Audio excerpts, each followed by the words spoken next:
لا حديث اليوم بالمناطق الساحلية لمدينة طنجة وغيرها سوى عن ظهور سمك الأوركا.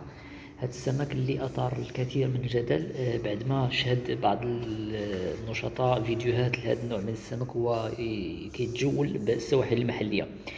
فأين تتجلى خطورة هذا النوع من السمك على المصطادين؟ إلا عندك الوليدات وكتخاف عليهم أنك تقتحم بهم البحر، أو تخاف أن يتم اصطيادهم بشكل مخيف من طرف هذه الحيتان الخطيرة.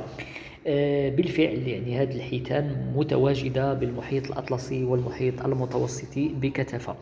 كان آخرها يعني مجموعة من البحارة تعرضوا للانقلاب ديال القارب ديالهم، بحكم أن منطقة طنجة كتواجد منطقة للأحياء المائية. هذه المنطقة هذه كتوجد بها الحيتان المجموعة، وبالتالي كتجتذب هذا النوع من الأوركا الخطيرة والقاتلة.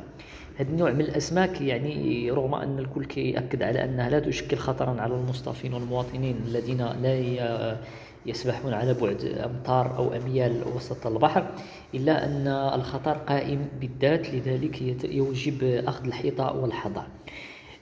هاد الأوركا اللي كتواجه القوارب ديال الصيد التقليدي أو ما يعرف بالفلايك، كتواجههم بشكل عنيف جدا، كيتخيل لها على أنها حيتان منافسة، بحكم أن متواجد منطقة للأحياء المائية، وبالتالي هذا الأمر هذا كيجذب هذه الحيتان نحو الشواطئ المحلية، وكيظهر لها الإنسان على أنه فوق ما أو على أنه مصطادة معينة. لذلك وجب اتخاذ الاحتياطات اللازمة لتفادي أي ردة فعل قد لا تثير هذه الأسماك أو تثير شهيتها، ونتمنى السلامة للجميع. للمرة الأخيرة يعني لا خوف من هذه الحيتان ما دام أن الإنسان أو الأطفال أو غيرهم ما كيتجاوزوش أميال وسط البحر، يعني على بعد مترين 3 أمتار، فما يمكنش أنها تسبح إلى اليابسة وكتظهر للعالم.